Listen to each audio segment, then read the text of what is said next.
friends, this is the first chapter of political science. What is democracy? Why democracy? In today's video, we'll learn the definition of democracy and we'll study the different features of democracy. तो चलिए आज का lesson शुरू करते हैं.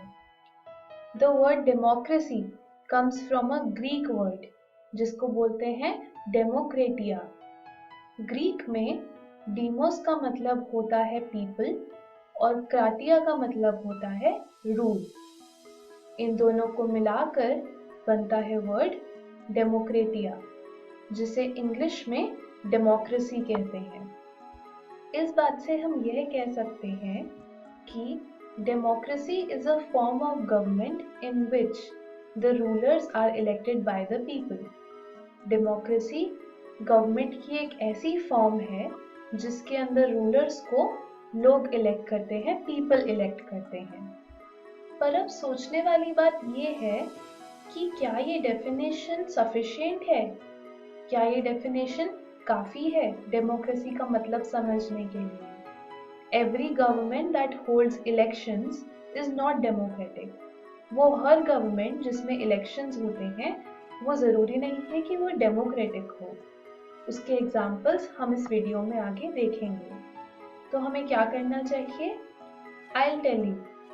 हम पढ़ेंगे features of democracy कि डेमोक्रेसी के क्या क्या फीचर्स होते हैं. तो फ्रेंड्स, सिर्फ ये कह देना कि democracy is a form of government in which the rulers are elected by people इस तरह के क्वेश्चंस रेज करता है. Who are the rulers in this definition? मतलब इस डेफिनेशन में जिन रूलर्स की बात हुई है वो कौन है? What kind of election constitutes a democratic election? किस इलेक्शन को हम डेमोक्रेटिक इलेक्शन बोल सकते हैं? Who are the people who can elect the rulers or get elected as rulers? वो कौन से लोग हैं जो रूलर्स को इलेक्ट कर सकते हैं और खुद भी एज अ रूलर इलेक्ट हो सकते हैं? What kind of a form of government is democracy? Democracy आखिर किस तरह की गवर्नमेंट है? हम इन सारे क्वेश्चंस को आंसर करेंगे इस वीडियो में. सो लेट्स सी डेमोक्रेसी का फर्स्ट फीचर क्या है. फर्स्ट फीचर को समझाने के लिए हम एक एग्जाम्पल का सहारा लेंगे. So friends, in Pakistan general Pervez Musharraf led a military coup in October 1999. Pakistan में जनरल परवेज मुशर्रफ ने पूरी कंट्री पर एक मिलिट्री अटैक किया 1999 में, जिसमें उन्होंने ओवरथ्रो यानी कि हटा दिया एक डेमोक्रेटिकली इलेक्टेड गवर्नमेंट को और उन्होंने खुद को पाकिस्तान का चीफ एग्जीक्यूटिव डिक्लेयर कर दिया. ऐसा करने के कुछ टाइम बाद उन्होंने अपने आप को इस कंट्री का प्रेसिडेंट घोषित कर दिया. इसके बाद 2002 में उन्होंने एक रेफरेंडम होल्ड करा जिसमें उन्होंने अपनी खुद की गवर्नमेंट को अपने आप ही 5 साल का एक्सटेंशन दे दिया. ऐसा करने पर पाकिस्तान में जितने भी ह्यूमन राइट्स ऑर्गेनाइजेशंस थी और डेमोक्रेटिक एक्टिविस्ट थे, उन्होंने कहा ये डिसीजन मैल प्रैक्टिसेस यानी गलत तौर तरीकों और फ्रॉड पर बेस्ड है. In August 2002 he issued a legal framework order जिसके अंदर उन्होंने अपने आप को ये राइट दिया कि वो किसी भी नेशनल या प्रोविंशियल असेंबली को डिसमिस कर सकते हैं, ख़त्म कर सकते हैं. ये लॉ पास करने के बाद पाकिस्तान में इलेक्शंस हुए. इन इलेक्शन से कुछ रिप्रेजेंटेटिव्स भी इलेक्ट हुए जिनके पास कुछ पावर थी, लेकिन फाइनल पावर सिर्फ मिलिट्री ऑफिसर्स के पास थी और जनरल मुशर्रफ के पास थी. नाउ फ्रेंड्स, पाकिस्तान में इलेक्शंस तो हुए but the final power does not rest with the representatives elected by the people. जो लोगों ने रिप्रेजेंटेटिव्स इलेक्ट करे थे उनके पास फाइनल पावर नहीं थी, वो फाइनल डिसीजंस नहीं ले सकते थे. तो इससे हम आते हैं डेमोक्रेसी के पहले फीचर पर, जो कि है In a democracy, the final decision-making power must rest with those elected by the people. एक डेमोक्रेसी में फाइनल डिसीजन मेकिंग पावर, आखिरी फैसला लेने की पावर उनके पास होनी चाहिए जिन लोगों को लोगों ने इलेक्ट किया है। In Pakistan case this is clearly not the situation. Pakistan के केस में आप देख सकते हैं कि ऐसा सिचुएशन बिल्कुल भी नहीं है। इसलिए इलेक्शंस होने के बावजूद पाकिस्तान में डेमोक्रेटिक गवर्नमेंट नहीं थी। ये तो था डेमोक्रेसी का फर्स्ट फीचर। अब सेकंड फीचर की बात करते हैं एक अलग एग्जाम्पल के साथ, जो कि है चाइना का। फ्रेंड्स, चाइना में हर 5 साल बाद इलेक्शंस होते हैं पार्लियामेंट इलेक्ट करने के लिए। चाइना के पार्लियामेंट को कहते हैं क्वांगो रेनमिन दायाबियो दाहू, जिसको इंग्लिश में ट्रांसलेट करते हैं नेशनल पीपल्स कांग्रेस।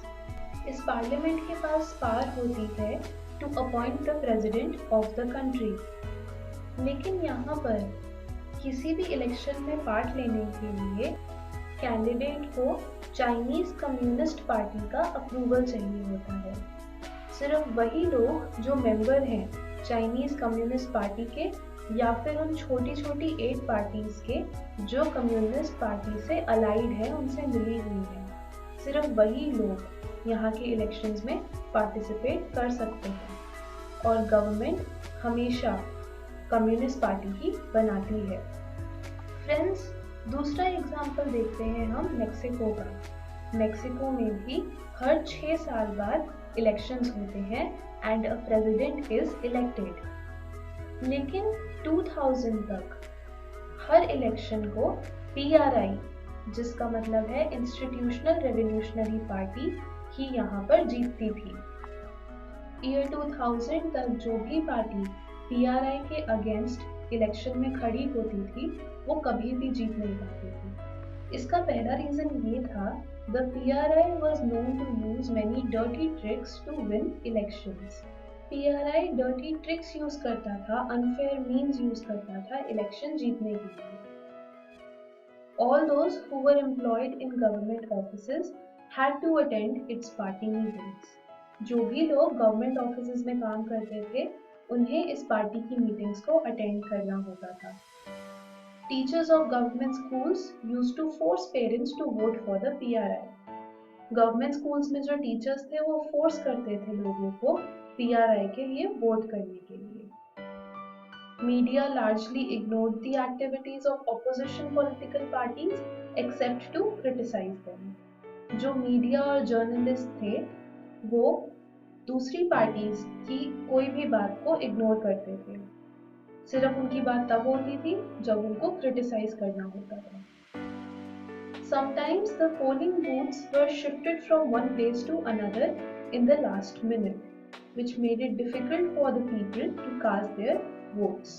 कभी-कभी लास्ट मोमेंट पे पोलिंग बूथ्स को शिफ्ट कर दिया जाता था जिससे लोगों को वोट करने में डिफिकल्टी होती थी।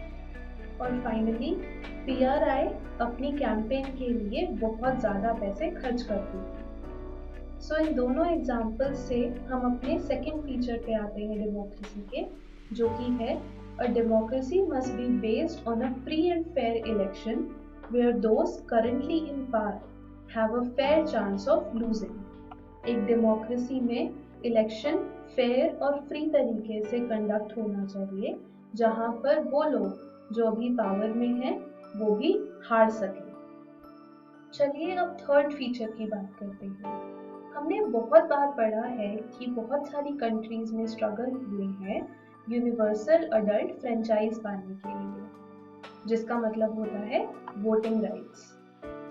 फ्रेंड्स, ज्यादातर कंट्रीज में वोटिंग राइट्स दे दिए गए हैं, लेकिन इनमें भी कुछ एक्सेप्शंस दिखते हैं। Until 2015 in Saudi Arabia, women did not have the right to vote।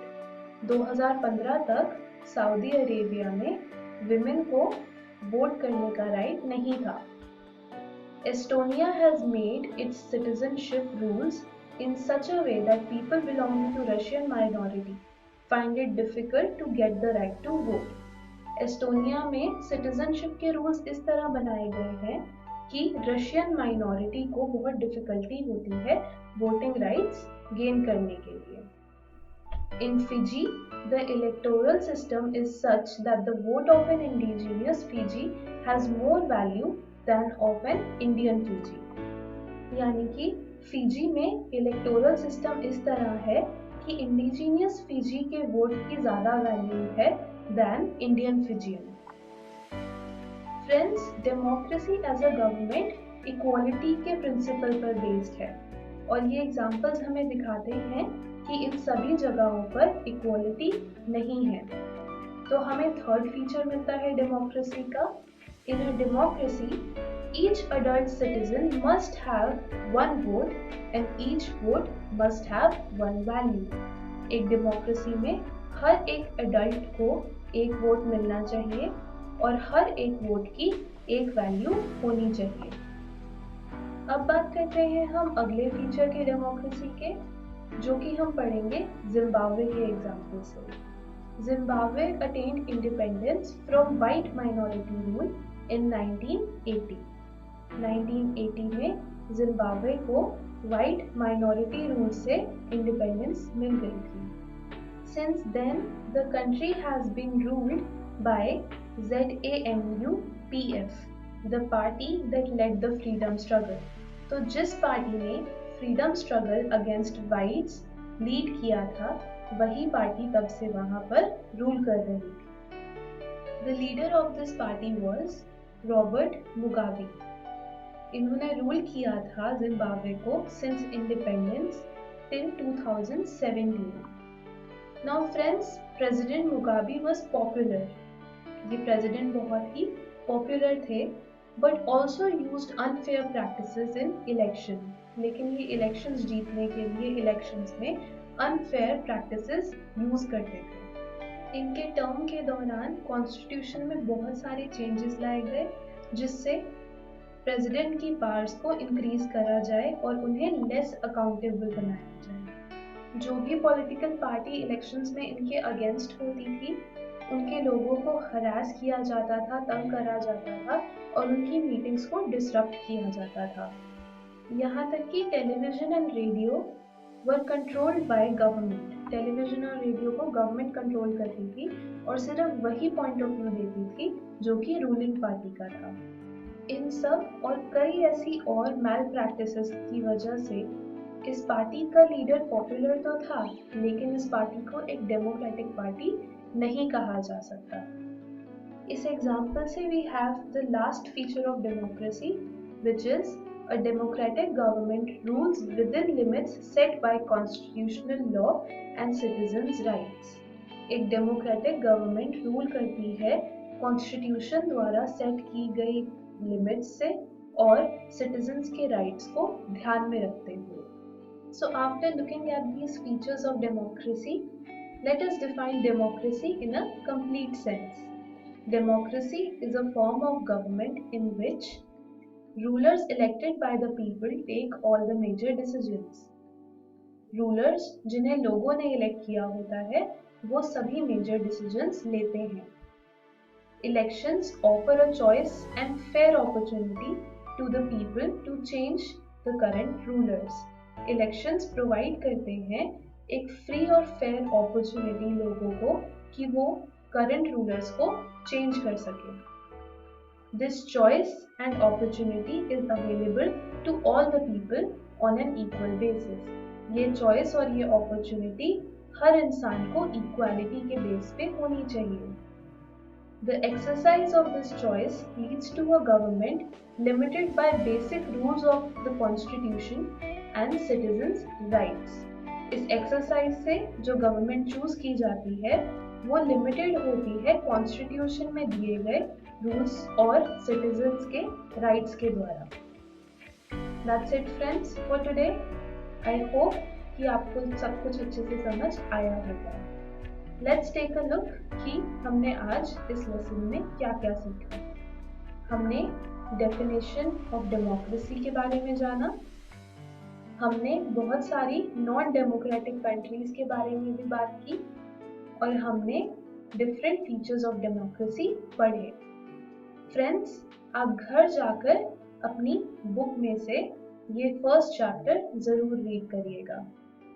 Next video में हम डेमोक्रेसी के मेरिट्स और डीमेरिट्स के बारे में पढ़ेंगे। Thank you.